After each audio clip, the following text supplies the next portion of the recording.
You guys want to get started? Let's go. Let's Great. do it. Well, Let's there'll be more people who are popping in, but we'll just get going. So to everyone on the call, hi, thank you so much for joining us today as we kick off CHFA Now Digital in preparation for CHFA Now Toronto, which I feel crazy saying this. I can't believe it. It's next week, which is bonkers how fast the time is going. For those of you who I haven't met, I'm Lindsay Walker. I am the VP of Marketing and Communications here at CHFA, and I'm delighted to welcome back Amanda Kenny from Hive Naturals, along with two of her awesome teammates, Miriam and Brittany. So before we get started, just a few housekeeping items that I'd like to cover. We are recording this session and we're happy to share it with all the participants after, so please watch your inbox, it's coming to you soon. And we'll also be taking questions at the end of the session. So if you do have any questions, please ask them through the chat. I just want to highlight, though, that the chat is public, so everyone will have visibility to your questions and comments, but we're happy to answer them. So now let's get into it. Like I said, I am very excited to kick this off with our guests. And so I'm just going to do some quick introductions. First, we have Amanda, the founder of Hive Naturals, the first and only female-founded merchandising agency for natural brands in Canada. She and her team represent natural brands in-store daily and are dedicated to making connections with retailers. Alongside her today is Miriam and Brittany. Miriam is the East Merchandising Manager. She joined the Hive team in April earlier this year, and she began her career with Whole Foods Market in 2004, steadily growing a passion and expertise in the food industry. Over the last 2 decades, Miriam has mastered the art of merchandising. In her roles as buyer and then team leader, she was able to work closely with brands and distributors to develop promotional strategies that allowed brands to shine on the shelf. And a fun fact about Miriam, which I love this fact, is she was one of the first to be accredited as the certified cheese professional with the ACS in 2012 and was inducted into the Guild International de Fromage in February 2013. So I will say, if you have any cheese questions, we've got your girl. I'll do my best. And then last but not least is Brittany, who is the Western Merchandising Manager at Hive. She brings 8 years in the food industry, beginning her career in food service, and she swiftly transitioned into the grocery and natural food space, where she's played a pivotal role in Hive, initially joining the brokerage and subsequently becoming the first employee at Hive Naturals. Employee 01, I love it. Yeah. So again, thank you, all three of you, for coming. We always love having you as part of our community and sharing your expertise with everyone. So ready to get going? Sure, and thanks for having us. Yeah. Okay, so I think let's start with the basics. So Amanda, can you fill us in on what is a retail calendar and how brands can use it? Sure. So a retail calendar consists of all the holidays and events throughout the year, and they are going to push higher traffic days, higher sales. And so we all know the big ones, Christmas, Easter, back to school, but we're definitely going to get into the smaller ones as well today, and just ones that all brands can take advantage of, not just those big three. So, I was reading a report and I thought it was really good to mention here today, because it's when PwC published it, but when a promotion is done right and it's executed properly, it can increase the bottom line by 10 to 15%. That is massive. So it's like, let's go all in to picking the right promotion for your brand. And I won't go through all of them today because we'd be here forever, but certain ones are BOGO. So buy one, get one free. We've got a TPR, which is a lower price. We've got demos, of course, and we'll go through more of them today, but it's just like choosing the right one and what's available. And then just something to think about when we're looking at the retail calendar and when we're talking about support for retailers. They are going to expect a trade spend and a promotion investment of 30%. It's like getting your product on the shelf is one thing, but we have to think, how are we going to get it off? What holidays throughout the year are we going to choose? And then the investment, and it usually is 1/3 of revenue, which is a lot, I know, but especially in year 1 and 2, you want to really get that following from the retailer and the consumer. So I'll pause there because I know we're going to talk about loads of other holiday promotions. And you cut out slightly. I just want to make sure you said 30%, right?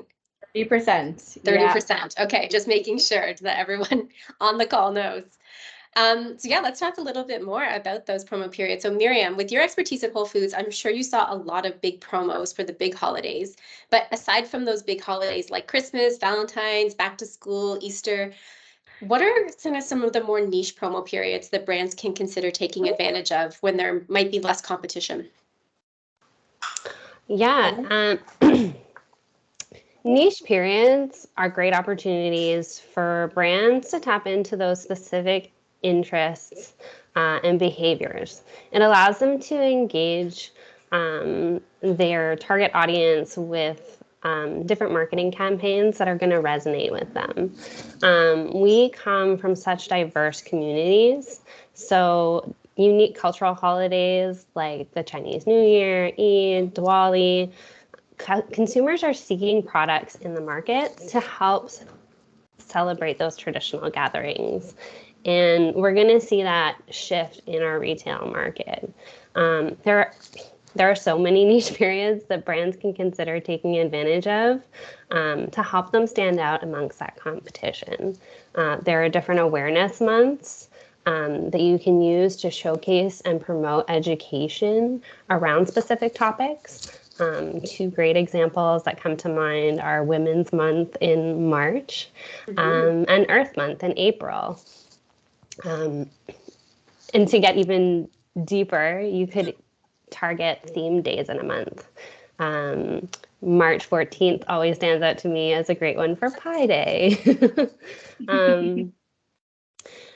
But to be honest, everyone loves finding a reason to gather with their friends and celebrate. So consider targeting different social events. In Toronto, they just kicked off the annual International Film Festival. Yeah. I mean, have you ever been invited or attended an Oscar viewing party? And don't even get me started on the different sporting events like the Super Bowl and playoff season. In addition to those, there's also, if you step back, you can take a seasonal approach to your promotions as well. And we've kind of entered the fall-winter months where it's comfort food season. January kicks off a better for you as people are looking to build healthier habits in the new year. And I always think about cleaning and decluttering when it comes to springtime. And I can't think of there's anyone. Lots of different ways to think about it. It's not just holidays. It's just like, what are people's mindset and everything, right? Yeah.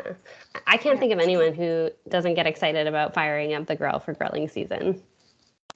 But needless to say, whichever niche period you choose, you want to make sure that it aligns with your brand. We've seen so many great examples with some of Hive's current brand partners taking advantage of those niche periods recently. And I know Britt has a couple of really epic examples that she wants to share. I do, yeah. So there are two that pop to mind straight away for me, and those are Partake and Humble potato chips.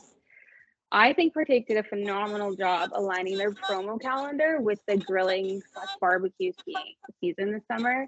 And because of that, we saw so many barbecue-esque backyard entertaining displays that we got to participate in building. Really great job, guys, if you're on this call. Another, like I mentioned, Humble potato chips. Again, I think they did a great job. If you're not familiar with Humble potato chips in a fully compostable bag, because of this, they aligned their promo calendar with Earth Month and then also executed with shippers that had callouts on the packaging. So being on promotion, having these shippers readily available for retailers was excellent. We thought it was really greatly executed. And also being on promo, retailers that didn't get the shippers highlighted the packaging because it was eco-friendly. They did a fantastic job, in my opinion. Yeah, really thinking about it in all the different angles.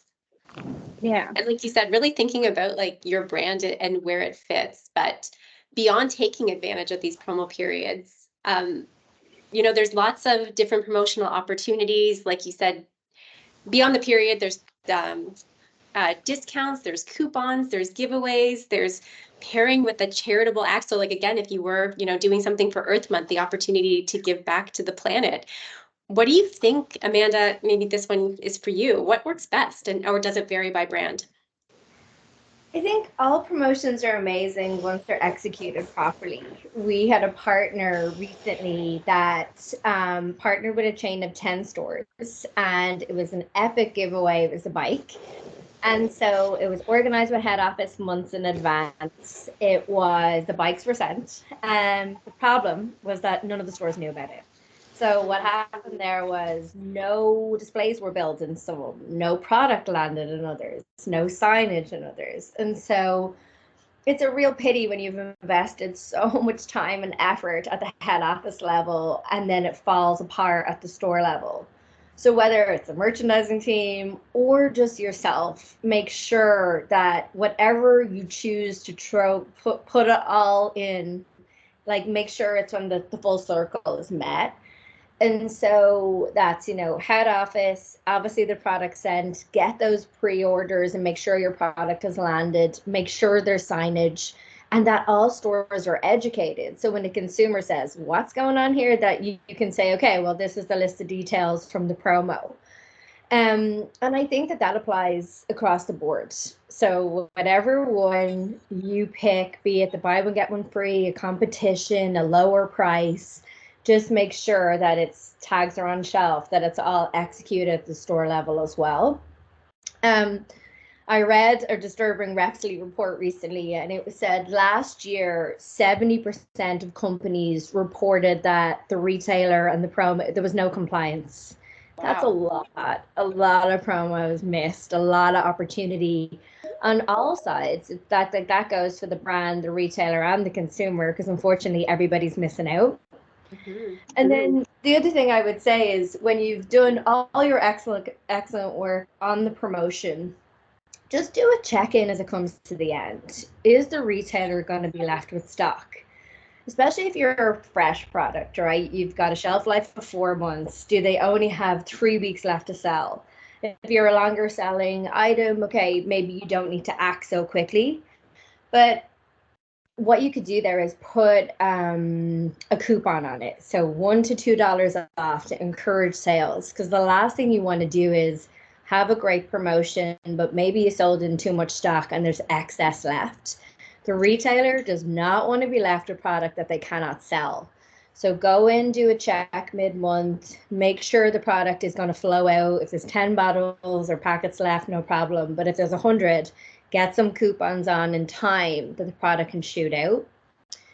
And then you mentioned charitable. I just mentioned two because I have it in my mind, but there's a brand called Purposeful Popcorn, and I just love what they do because they give 25% of their profits to support education, health, and in a world of products that you don't have a clue what to choose because you're looking at 100 on shelf, that's definitely going to make you stand out. Another one is Earth's Own. They are doing the Planted Project, and it's $25,000 per company. Some of them are startups, and it can be mentorship, marketing, PR. And they've, in 3 years, supported 11 companies, which is incredible. And again, if I'm choosing my oat milk or almond milk and I see that, it's going to make me feel good about buying it. And so I will to support it. So yeah, I could go on and on about charitable, but I won't. I'll leave it at 2. Yeah, no, I mean, definitely. I think there's a lot of kind of big, heavy issues happening in the world. And you're right. If you have a brand that aligns with however you want to put your kind of vibe out into the world, like it's important and it makes a difference for sure. And I think we're drawn to it. Yeah. I did notice there, while you did touch on some amazing examples and people doing good in the world and things like that, what kind of high level, what does good look like in a store execution? Like, how would you kind of distill that down? Like, what does that look like to you? Yeah, it's just making sure that head office know about the promo and that you visited the stores and that the retailers, managers, store staff know what's coming in advance. So they don't feel blindsided, so they feel educated. And then ensuring that every store has products, because you can execute a great promotion all day long, but if there's no product to sell, we're doomed. And then, check where it's going to be. So they have 100 cases. Is it going to sit in the front of the store or the back in the corner that nobody can see? And so I think those store visits, look, if it's a larger retailer, you're not going to get to all of them. But what you could do is get to a few of them, see what's going on. And if you need to call the one, if you're in Toronto and you need to call the ones in BC, no problem, because now you have informed information, you know, from other stores where it's at. And then I think signage. Make sure that people know what the promo is and that the correct price tag is on shelf. Because if you're still $10 and you always have been, even though at that time you're selling for $7, it's such a missed opportunity for the retailer, for the brand, for the consumer. So just, making sure that it stands out, that the product has landed, and that the correct pricing is on the floor. Lots of communication. Lots of over communicate. Yeah. Well, and I think a lot of times too, it's taking off your marketing hat, your brand hat, your retailer hat, and like really putting yourself in the consumer. If you're walking through an aisle or you're busy, like making sure it's overt, like you said, the price is there or whatever the promotion is, just making sure it's super, super clear so it catches that attention. Totally. And if you miss aisle 14, hopefully there's a secondary placement somewhere that you're still getting the product by. If you can, any off-shelf placement is always awesome. For sure. So I got a couple more questions for you guys, if that's cool. So Miriam, once you find the right promotional period for a specific product or brand and the right promotion to draw the people in, what is next for the brand to consider, and how would you work with retailers to make sure they're set up for success? Obviously, we touched communication, making sure the staff all are aware, but what are some other ways to set up for success? Samples. Give the people what they want. Samples paired with store level education. I experienced this a ton when I worked for Whole Foods Market. They were so great about focusing on team member education, getting the story of the brand told, and giving them a chance to try the products.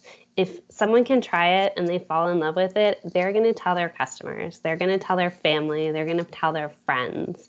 Word of mouth is one of the cheapest and easiest forms of marketing. And then the education and piece is so important as well. My team used to have a taste of the week where we'd pick a product from our selection or pick a new product that was coming in, and everyone would try it and we'd have a discussion about it. And they would share ideas on recipes or ways to use it. And those conversations led to much more engaged conversations with our customers relating in bigger basket sizes. So, I mean, with Hive, we really take pride in fostering those positive relationships in stores. It's kind of that first step to success. And the second is building the trust. We visit our stores once or twice a month to assist staff with some of that day-to-day stuff, but we also take the opportunity to discuss opportunities in their discretionary spaces and create plans with them to support any upcoming promotions. Securing that space and planning well in advance, as Amanda spoke to, is really important when it comes to executing a successful promotion. I'm just curious because you guys have mentioned, making sure there's enough time, but I'm assuming you don't want it too far in advance because then you're not top of mind when the promotion hits, or you kind of forget, because there is a lot coming at us. There's a lot of brands in our space. Like, have you found kind of a best practice for a sweet spot in terms of time to educate before the promo happens? Like, is there kind of a rule of thumb you use as a team? Well, we had a brand recently that tried to sell in something for summer in August, and they were like, get out of here. So, I mean, if you're doing it summer, you better start in May because you got to look ahead. So I think it's just giving them time to really focus on that holiday. I mean, Hive work wonders, but we're not that good. So I think it's like, you can't turn back the clock. Yeah. Cannot. Okay. Miriam, I know you'll have more.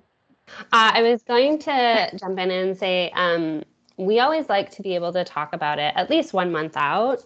at that initial visit to get that conversation started. And then maybe 2 weeks out, you're following up and like to bring the conversation back around. And once the promotion has begun, you want to ensure that it's being executed. So there's kind of a couple of checkpoints, and it also depends on how big your promotion is. If you're doing a giveaway, that's going to take more time to plan and execute.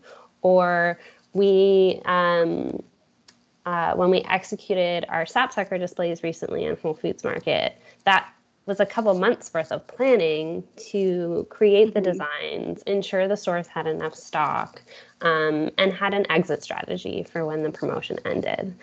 So your promotions may dictate different timelines in when and how you're communicating with the stores.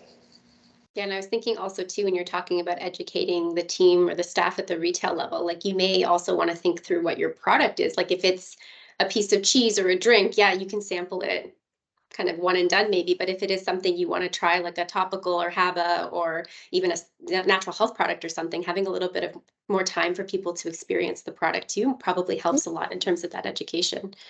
Totally. Absolutely. So, oh, did I cut one of you off? Sorry. Okay, Brittany, I'm going to throw it over to you now.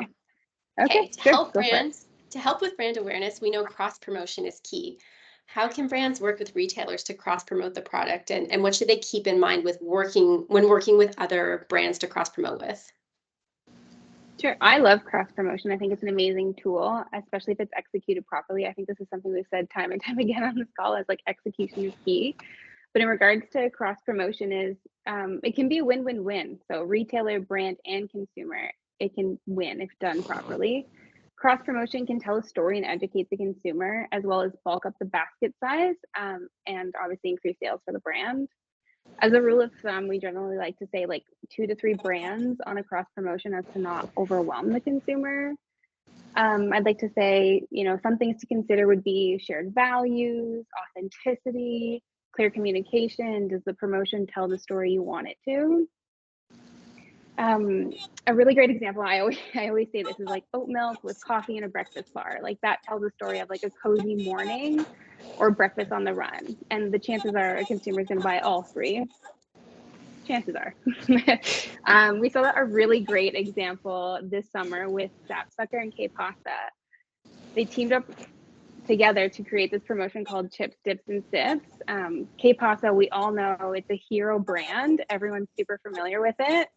This worked really well for Sapsucker because K-Pasta brought attention to their brand and it increased the consumer baskets and was a catalyst for trial for Sapsucker. I thought it was phenomenally done and executed. I think there's 2 ways to go about cross promotion. You can do it from the top down, obviously sell it in at head office and then have a field team execute. Or, I feel like this is a very friendly community. Smaller brands might have friends or complementary brands that are on promotion at the same time. Go into some of your top retailers, have a conversation with the grocery manager and say, hey, we work really well together and we happen to be on promotion at the same time.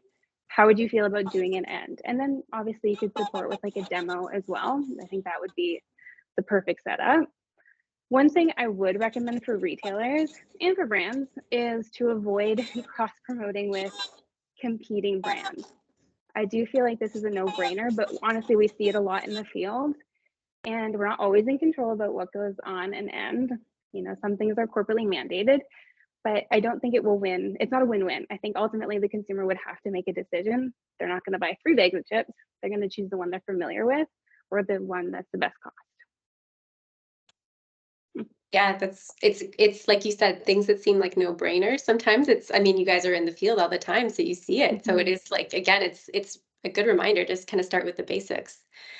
And I'm interested too, like when you start, obviously we've talked about like cross promotion, we've talked about discounts, we've talked about all of these different ways to do it. But in terms of actually kind of getting started and testing a promotion, Amanda, I'd love your perspective. When you're testing out something new, do you want to start small and test and learn? Or do you want to test in many different locations and just kind of figure out what has the best return? Like, how do you guys approach that? Yeah, start small. I will just say, start small and get stronger every time because you want to make sure that you're learning from all of the promotions that you do. Okay, what worked, what didn't, what will I apply to the next one? Promotions take time and money and effort. And so if you're just doing 100 at one time and they all flop, you've lost the retailer's loyalty, you've lost the consumer's loyalty, or you're not even on their radar. And then you're out of a lot of cash. So it's just like, perfect. We had a client recently that they did Earth Day with a chain of 80 stores, and so much of it went well, but a big piece was missing. And it was that, the product landed in store. It did have a display space, and they did an amazing job on social media. The issue was consumers couldn't find it. It didn't have a place on shelf. And so when consumers were walking the aisles, they're like looking for the product, they can't see it. And, look, people are busy. They move on quite quickly if they can't see something. And in the retailer's defense, if they can't see it on shelf too, I mean, they've so many products, right? Thousands of them. How do they know? So it's like, okay, the lesson there is get a home on shelf and have that display, because, there's a few things with it. Consumers can't find you, but then how is the retailer going to restock you if they don't know you're out? So they're putting another product in your space. And then what happens is at the end of the promotion, which is only 1 month, there's a lot of stock left in the back room, on the top of the shelves. And that is really a brand's worst nightmare, because the retailer does not, I know I mentioned that already, but they do not want to be left with any stock. So it's just, if you use that as an example, what did we learn? Apply it to the next and make sure it never happens again. And then you just keep growing. And yeah, it's great to just like take them in little chunks. I would say as well, it's like, you want the promotion to go well, of course, because you're going to make money, but you can also build a case study from it. So you do this epic promotion in Whole Foods, build a case study, and then bring it to Longo's and say, listen, we sold 100 bags a week of every flavor. And Longo's then will be like, okay, well, I want in on that. Come on over. But if you've just repeated unsuccessful promotions, have no case study, why are the other retailers going to give you a shot? It's not really fair to ask them. So all that to say, start small. Test, learn, go a bit bigger. Test and learn, try again. There you go. I guess when it comes to trying again, like you do a promotion, it's successful, you're hungry, you want to do it again. How many weeks really should you be aiming to be on promotion, or how many times a year should you be looking to execute something like this? It's also different, with Sobeys, it's going to be every second month usually. And then I know who, Miriam, you can answer this question a lot because from your Whole Foods experience. Oh, I think you're on mute, Miriam. Sorry about that. I think it's important to find the right fit for your brand. And your strategy might have to change depending on what the retailer is and what their promotional strategy and calendar is. It's definitely best to aim for a blend of those staple holidays and the niche periods that are going to align with your brand's identity. You don't want to overdo it because too many promos can dilute their impact. And so promotions kind of require that right combination. Some things that I would recommend considering when planning out your year is the length of each of the promotions. If you're going to run a promotion for 4 weeks or 6 weeks, it's kind of the sweet spot we find. If it's too short, you might miss some of your less frequent shoppers. But if it's too long, retailers might not be able to advertise it as a promotional price. There's only so many weeks that you can remain at a promotional price before they will reflect that as like a regular retail. And to a consumer, they don't understand that when it goes back up in price to the normal reg retail, they see it as a price increase and not realizing that it's actually the regular retail for that banner. Consider the type of promotion you've decided on as well. There are so many different kinds that we touched on earlier, like loyalty rewards programs, points promos, or the temporary price reductions. Everyone loves a good discount. Multi-buys giveaway, that's going to impact your decision on length. And different consumers are drawn to different types of promos. I personally love a good deal, but I also love my points.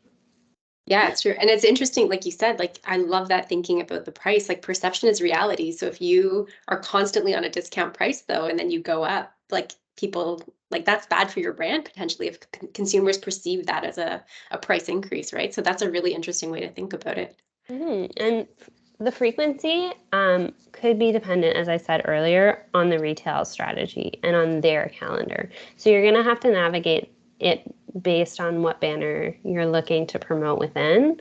It could be that you're only able to do a quarterly promotion, or maybe you're only able to go on a cycle every other month. But regardless of what you decide on, it's important that you're able to sell at your regular retail price. You really want the promos to help build your brand.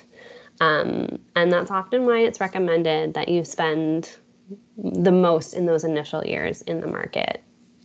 I think targeting the right niche periods to highlight your brand and balancing it with that perfect number of staple holidays is really what's going to help set you up for success. Amazing. So Brittany, I'm just interested from your perspective. Is there anything brands can do to support that promo period? Like, do you have a checklist that you would tell, like, I'm a brand new brand, I'm kind of entering the retail space, like, give me the checklist. Like, what do I need to do to make sure my promo is a success? Yes, you need a merchandising team. Just kidding. Kidding, not kidding. In all seriousness, I do believe that having feet on the street is one of the best returns on investment for any promotion. As Amanda and both Miriam, I think we've probably suggested this earlier in the conversation, that things do get missed. Retailers are super busy. I think what was that stat? 70% of promos aren't compliant. I've witnessed this firsthand. So I think if you can get in and just make sure, for one, that your promo was executed, you'll be ahead of the game. I also think it's really important, and this has been said before, to educate the managers on what's coming. And this would also be an opportunity to talk about any cross promotion if that's something that you wanted to do. As far as purchasing ads or flyers, they can be an amazing asset, obviously, if executed correctly. I feel like a broken record at this point. I just heard this amazing stat. It's like displays have the capacity to increase your sales by 200%. So if you have the budget for it and you know that it's going to work, I highly recommend it. That being said, like generally speaking, an ad or a flyer would mean a display, but again, nothing's guaranteed. So this all kind of trickles back to having feet on the street, having someone in there talking about your promotion. I'll summarize this as key points. Get ahead of your promo. Make sure there's people in the store talking to the retailer, educating them on what's going on. Ensure that there's enough stock, not just in the retailer for the promotion, but make sure there's enough stock in your warehouse or with your distributor. Believe it or not, it does happen where there's this amazing promo set up, but there's absolutely no stock to be found. So key. And then make sure that you can support if there is a display. Make sure you can offer the support, and make sure that if there's any marketing materials you can get in there and help get them up. If not get them up, get them to the retailer so they can be put up. And follow up to make sure that it was executed, that the tags are up, the signage is up. If there was a display, it was built. Not everybody has the capacity to have a street team. I understand that, but maybe pick key retailers where you're going to have the most success and make sure that those were compliant. And then, as Amanda mentioned before, just make sure you have a plan for any excess stock that could be left over. Maybe you have to do multiple demos or support with IRCs or coupons. I think that's a great checklist. And I think one of the things that kind of caught my attention when you were saying that is the element of support. And I think we've talked a lot today about it from the brand perspective, but retailers are a really important part of this equation and helping through sell-through. And yes, the brand definitely needs to make sure they've planned enough and educated the retailer. But Amanda, I'm just curious from your experience, like what can retailers really do to help make sure that the promo is success from their end of the bargain, if you will? Yeah, it's going to be a little bit repetitive of breath, but I think the more we say it, the better. you know, ensure your staff know what's happening. You know, if there's a promotion in store, be sure that every person, or as many as you can, know what's coming. The price tags, I know I've said it already, but just get that tag up on shelf, because if it says the wrong price, it's a missed promotion and missed revenue for the store. Bring stock onto the floor. If you have it in the back, that is no good for anybody. Get it out and make sure that the stock is there. But, you know, retailers, you know, obviously they want to do a good job with pre-ordering, but make sure if the promo goes really well as well, that you can do a second order. How long is the distributor going to take? Or do you have excess in the back, or can you get it from another location? Just because it's such a missed opportunity if 7 days of sales go so well that you've one bag left and then you can't get product for 7 days. Well, you know, we never want that to happen. I think if possible, have signage around the store, online, whatever way you can, just to promote more, and to say, okay, maybe it's in this aisle, or this is what the promotion is and this is why you should care.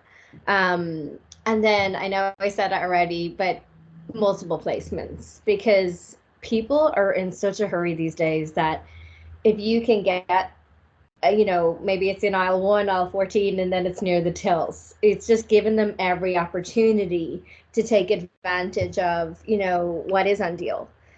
And I think, you know, we haven't really mentioned it on this call, but people are looking for deals more than ever, because the economy is changing, and those higher priced items, whereas once maybe people would just throw them into their basket, they are being more conscious.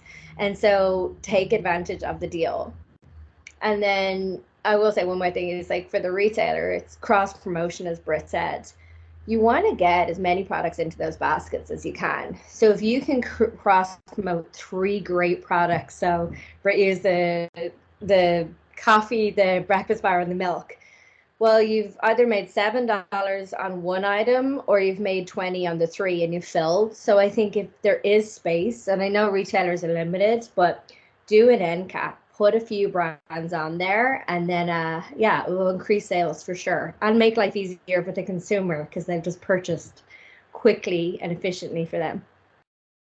Yeah, I think you touched on something there. Like, we did a consumer research study on the impact of inflation earlier this year, and something like 73% of Canadians have shifted their buying to deal with inflation. So again, it's not that people aren't spending money, it's that there's a shift, and it has impacted different categories and in different ways. So it is really important to, you know, get those promos, do that storytelling, do the education.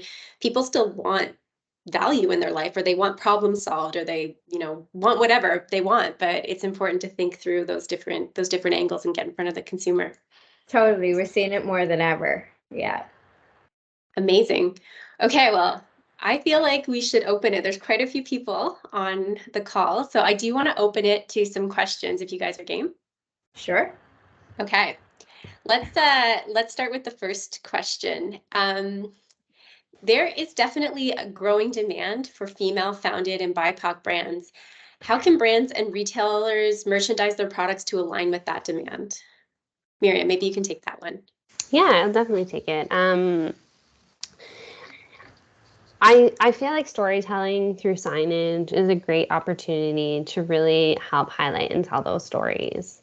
Having a blade that sticks out from the shelf that's going to catch a consumer's eye, and make sure that it's situated next to their products, not too high and not too low, will really help to call that out.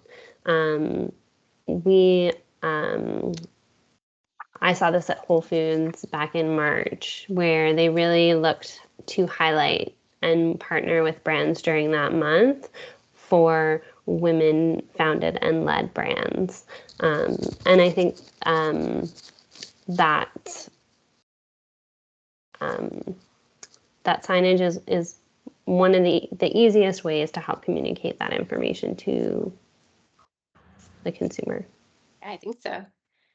Another question coming through the chat. So where can we advertise to educate due to the newness of a category versus advertising a sale? Good question. I feel like Amanda, just maybe to jog your memory, you've actually taught me something about this. It was I think it was juice. Oh, was it that? Yeah, we were speaking about Happy Planet, I think. They had released a new product and they brought out a breakfast drink and it was in a 3-pack on the shelf. And first they started in the cereal aisle, then they moved over to the protein aisle. And then finally, this wasn't Happy Planet, this was the retailer trying to test it out and all of us saying, okay, where is this going to work?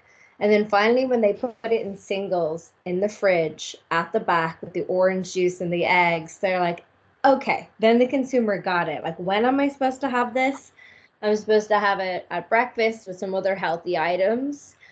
And I think that, yeah, you always want to find that, like, if you were purchasing it, where would you go? And what would you, because that's how you can tell a story so well. It's like the cross promotion. Put it beside items that people already know and are so familiar with that then it's second nature. It's easy for them. And then, you know, as we speak of this women's signage, you can get signage up amazing. I always love when I go into a store and I see Eve's Crackers or Jade from Yogu and their face is shining bright in the store, right? It makes me happy to support. I want to support male products too, trust me. But, you know, when I see that it's a women-led business, and yeah, so I think with complementary products and signage, if you can get it. I can add to that. Actually, we saw this with Midday Squares too. Like Midday Squares was new to, like, that was a brand new category, or refrigerated chocolate bar, and they were putting it in the dairy set. That doesn't tell a story. Am I supposed to eat this while I'm drinking a glass of milk? I don't understand. So getting them out of the dairy cooler and into like the consumable coolers, the grab and goes, the dessert sections where people are just grabbing something and eating it right away, or in the kombucha cooler. Yeah, just put it where you want people to start thinking about how you're going to consume that product. And that's a great one as well. I know this wasn't the question, but for education, you know, Midday Squares was so new and retailers were like, so I put it just shelf stable, right? No, it's in their fridge. And so for retailers, it's not always easy. They don't know where to put it. So it just comes back to like why education on both sides is so important. Yeah, because I would imagine even beyond like not understanding what to do if you were in the refrigerated set. It's like if I was going for a bar, I wouldn't even go to the refrigerator. So it really is like really thinking through that consumer journey and how to get there. Totally. Okay, another question. So what do you do if a retailer puts your product on promo below MAP or advertised price, or minimum advertised price? Is that not unusual? Do they have that freedom, or is this something just typically run by the vendor? Did you ever touch on these waters?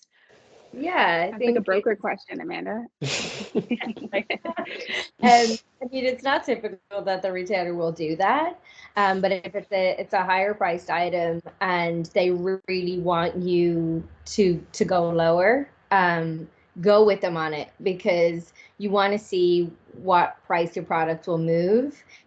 And even though you're probably like, oh my God, I'm at a loss here, or, you know, this is not the price I wanted to sell it. I think testing it out to learn from it is good if you can. I mean, look, if your product is $10, they're trying to sell it for $2. There's a problem here. Back away and run for stuff. Yeah. But if it's just 30 cents more than you thought, I think, you know, the retailer most likely is doing that for a reason, and just see if it works, see what sales. And then I say this all the time, but build a case study from it, learn from it, and watch, you know, why were sales so much higher, or were they? You know, if they weren't, then it's like, well, I'm not going to go at a loss again, or just to break even. What was the point? But yeah, I definitely think to learn from it. Yeah, all of these are just data points on your brand, right? And what you can gain from consumers. And sorry to jump around, and apologies, Monica, I missed the second part to your question. So Monica was the one who was asking around educating newness in the category. But she had a follow-up that said, what I mean is actually outside of the physical store, but rather like social media, individual retail newsletters, combo, like what really helps to educate on a category? Is it really, can you kind of take it outside of the store to really build that out? Yeah, I feel like I keep talking. I'm going to let Miriam and Brayton on this one, and then I'll add. Outside of the category, I mean, social media is an amazing tool, as we all know. the brand will do a lot, obviously try to do a lot as much as they possibly can to drive traffic to the stores. I think that is key. If there's opportunity to be able to drive traffic to that area of the store, I would go with that. Miriam, do you have anything to add to this? I think taking that cross promotion piece outside of the store helps as well. We see this with social media blasts. I think someone shared it with me recently. Handful and Better Bears partnered on like a movie night promotion through social media. So collaborating with other brands, and same thing, if you know someone or you have a hero brand that's willing to collaborate with you to build that awareness, even for new categories, there's always some tie-in. There's always some way that you're going to be able to tell that story, I think. Yeah, just thinking creatively. Oh, sorry, go on, Lizzie. No, I was just going to say, yeah, it's really thinking creatively and really just trying to not maybe do what you think you should do, but really think about your brand and where it can play, right? Totally. And I think another one is street teams. Demos are incredible, but sometimes, the budget isn't there or you can't do them on multiple stores. But for the street team, handing out samples, people will take them in 6 seconds flat. You'll get the repeat buy if you do it outside the store. And then beyond street teams is events. What events can you be present at? People are seeing that logo, they're trying your product, and then they're going onto your website. What stores are you sold at? So it is outside the retailer. We've had a few clients stand on Kitsilano Beach just handing out products, and it works so well. Yeah, I think that's a good point. And we're seeing that kind of as we come out of the pandemic. And it's one of the things we're going to be talking about at our show. We're doing a bit of a trends presentation. It's just that like sensorial experience that we're all looking for. Like you want to be able to touch, smell, taste, experience the product. So I think you're right. It might not be demos at store, although those are super important. But if you can get into those events, get on the street team, get into popular places like Kids or like Cherry Beach in Toronto or something like that and start to hand out samples, it goes a long way with connecting. So I know we're running short on time. I just have I'm going to take 2 more questions and they're kind of around the same vein. Sorry, I moved. Competitive promo these days. It seems like 10% off doesn't fly anymore. So what are you seeing now in terms of that discount? Brett, you want to take that one? You were just talking about this. I think 15 to 20%, 25 if you want to go really big. But as we've all kind of stated, like we love a good deal, and the consumers are looking to save wherever they can. So you're right, 10% doesn't really cut it anymore. And even when we're approaching retailers with, pack deals or whatever, they're always going to go for the deeper discount because they know it's going to have a bigger impact at store level and with the consumer. And look at what your competitor is doing as well. You want to watch them. If they're $3 lower than you when you're on promo, there's a problem. Yeah, for sure. And I was going to say, kind of like I said, this similar vein is it % off that's working, or are you seeing more traction with things like a BOGO, for example? Like what is kind of really getting people to be like, I want to buy that? I think part of it has to do with what your product is, and same thing, like what are the other products in your category doing? Try a couple of things and see what works best for your brand, and then don't always stick with that particular one. Do continue to explore other options, but it would also, I think, depend on the retailer. People who shop in Loblaws and Shoppers or places that have those reward points are going to look for and be loyal to their points programs. Whereas shopping at maybe your little local grocery store, I think of a few really great ones throughout Toronto, a discount might be more what the consumers in that market are looking for. I think that's an interesting point you raise. It's not just it is thinking about your brand, but it's also the retailers, consumers too, right? We're really thinking through that promo end to end. Sorry, Amanda, I cut you off. No, I keep putting you off. I will add to that. I'll just say we have seen, and there's data to support this, that there's been a massive decline in the 2 for $8 or the 2 for $10. People don't gravitate towards it anymore. They'd rather see if the full price was 20% off that. The Mhm. two, because it used to be so successful when you did that, you know. But so that's something interesting to note. So definitely move away from those. It is funny because the three of us had this conversation yesterday, and I was saying I never gravitate towards the scene points, or I want the discount, and so it's just seeing what people push towards is always interesting. Yeah, it's what you gravitate towards, and you're right. It's like